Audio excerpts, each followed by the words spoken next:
Di ka inaasahang lalakas pa ang bagyong Aghon na nagpapaulan sa ilang bahagi na ng bansa. Ngayong weekend, posibleng maglandfall ang tropical depression.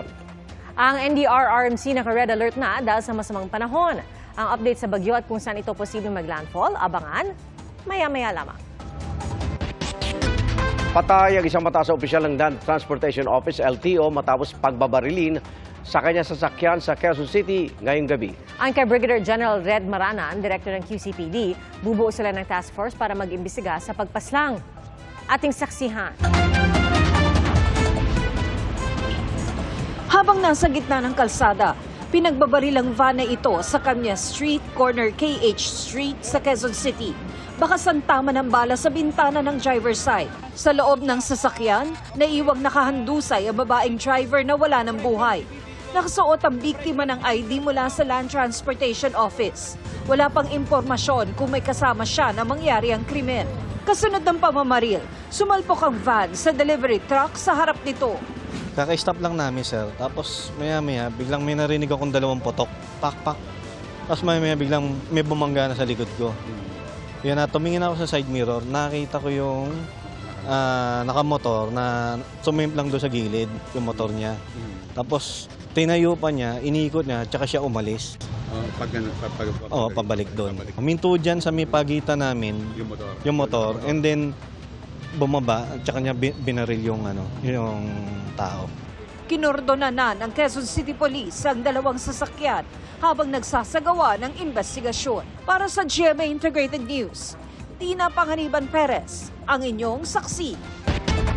Kasunod ng mga brownout na nakaapekto sa libu-libong consumer kahapon, posible pa rin magkulang ang supply o reserbang kuryente sa mga susunod na araw, ayon sa Department of Energy. Dapat din daw paghandaan ang posibleng dagdag singil sa Hunyo. Saksi si Maki Pulido.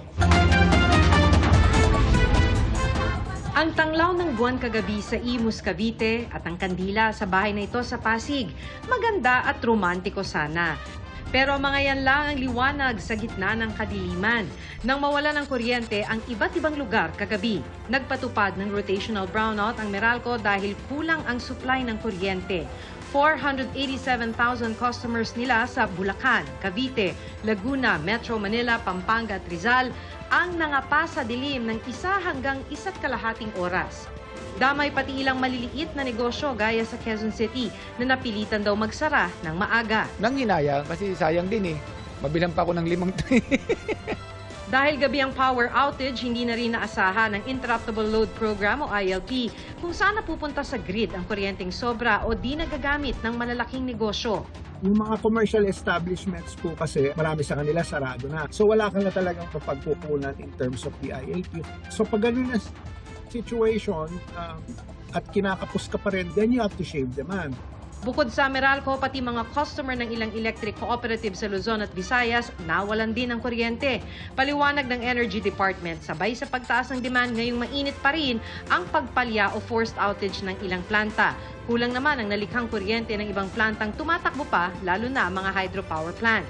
Ngayong araw, muling nag-yellow alert ang Luzon at Visayas at babala ng DOE, posible pa rin magkulang ang supply o reserbang kuryente sa mga susunod na araw. Isa pa raw dapat paghandaan ng mga customer ng Meralco at electric cooperatives, posibleng pagtaas ulit ng singil sa June billing.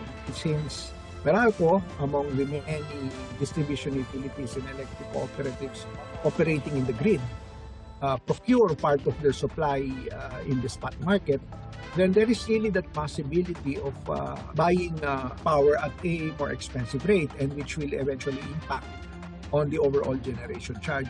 Sa biglang pagkasira naman ng mga planta noong Abril sa kasagsagan ng matinding init, wala pang nilalabas na resulta ng investigasyon ng Energy Regulatory Commission. Mag-iinspeksyon naman daw ang DOE sa mga plantang palaging pumapalya o sira hanggang ngayon. Hahanapan namin kung ano talaga yung mga posibleng naging causes ng kanilang outages. Para sa GMA Integrated News, Maki Pulido ang inyong saksi. Bistado ang bentahan umano ng droga na ginagawa lang sa gilid ng kalsada sa Navotas. 2 ang arestado at saksi si Marisol Abdraman, exclusive. Nagmamatsyag ang mga operatiba sa 2 lalaking nakatayo sa gilid ng kalsada sa Barangay San Roque sa Navotas. hanggang sa lumapit ang ilang lalaki at lumusog na ang mga operatiba. Arestado sa bypass ang dalawang suspect na nahulihan ng halos 35,000 pesos na halaga ng umunoy shabu. Ginagawa ang transaksyon sa lugar kung saan maraming tao at sasakyan. Para hindi po sila kaagad mapansin kung sa kalsada lang. Pagka nag-aabutan yan, parang nagkikita-kita lang sa kalsada. Isa sa mga suspect, ilang beses na raw nakulong dahil sa droga. Nakulong po ako dati po, pero tumigil na po ako dyan. Sa drugs din? Opo. Ilang beses ka nakulong dahil sa drugs? Siguro po, 2 po. Pangatlo mo to ngayon? Opo. Pero matagal na po yun. Akala ko may nanuloko sa akin, nagte-text. Ngayon, sisitahin ko sana. Ngayon, pulis na pala. Hindi ko po alam ba't dinampot po ako. May nahuli rin ba? Wala po. Patuloy raw na iniimbestigahan ng Navotas Police ang insidente para matukoy ang iba pang kasamahan ng mga suspect. Nahulihan din umano ng shabu ang 16 anyos na estudyante sa Cebu City. Nang kausapin ng mga pulis, umamin ang binatilyo na napilitan siya magtulak dahil sa hirap ng buhay. Ayon sa Cebu City Police, aalamin muna kung may discernment ang menor de edad sa paggawa ng krimen para sa paghahain ng kaukulang reklamo. Para sa GMA Integrated News, Marisol Abduraman, ang inyong saksi. Sinuspinde ang mga biyahe ng mga sasakyang pandagat sa ilang lugar dahil sa epekto ng Tropical Depression Aghon. Nagpaulan na rin sa iba't ibang bahagi ng bansa ang unang bagyo ng taon. Saksi, si Argil Relator ng GMA Regional TV 1 Mindanao. Bumuhos ang malakas na ulan sa EDSA North Avenue MRT Station bandang alas 2 ng hapon kanina. Nagkaroon din ng gutter deep na baha sa ilang bahagi ng EDSA na lalong nagpabigat sa daloy ng trapiko. Biyaya naman sa mga magsasaka ang pagulan sa Bintar, Ilocos Norte. Dahil dito, nakapagsimula na silang araruhin ang mga sakahan para sa unang cropping season ng taon. May tubig na rin sa irigasyon. Sa Surigao City, itinumba ng malakas na hangin kasama ng ulan ang estanteng ito sa Boulevard.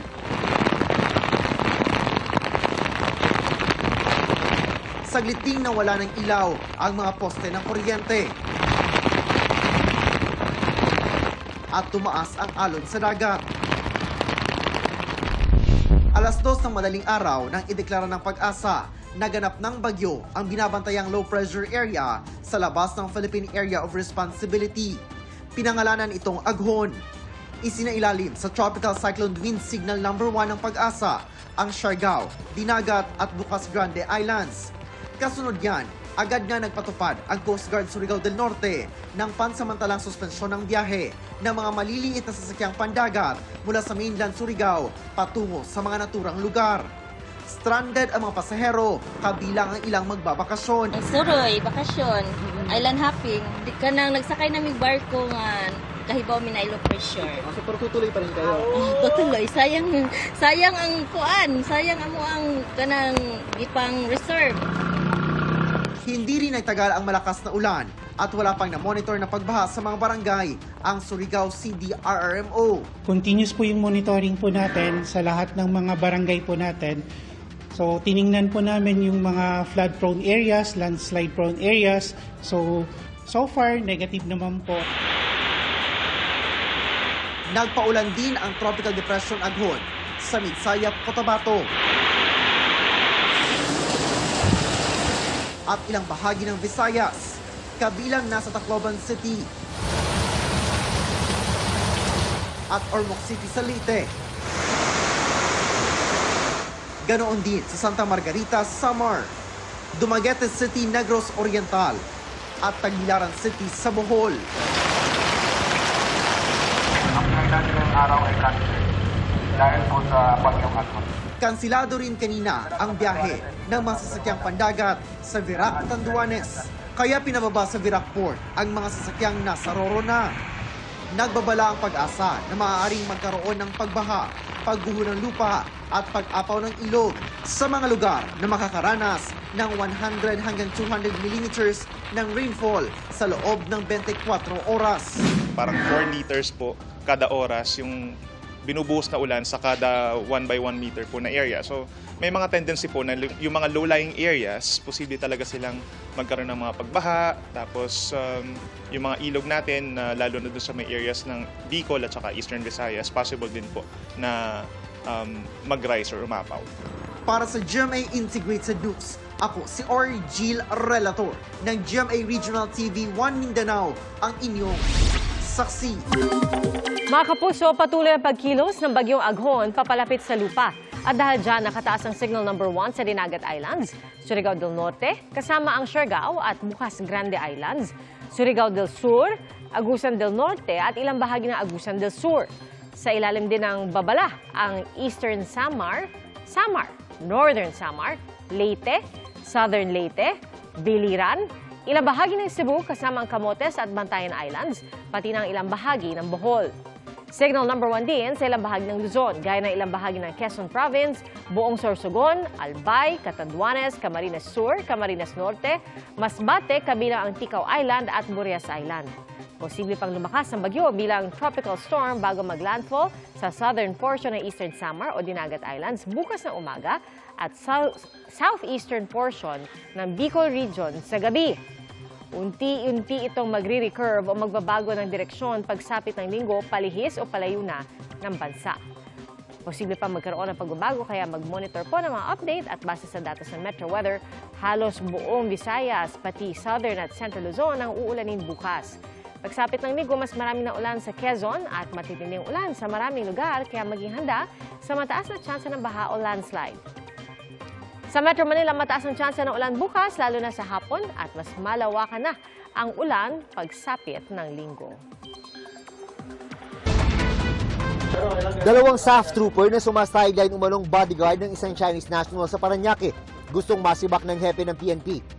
Ayon kay Police General Romel Francisco Marbil, pinakamabigat na parusa ang ipapataw sa dalawang pulis na nakadeploy dapat sa Zamboanga. Naka-restrictive custody sila ngayon sa headquarters ng PNP SAF. Doon din isa sa ilalim sa restrictive custody ang 7 pang taga-SAF na mas nakatataas sa kanila para humarap din sa investigasyon kaugnay ng hindi otorisadong pagbibigay ng police security sa isang Chinese national.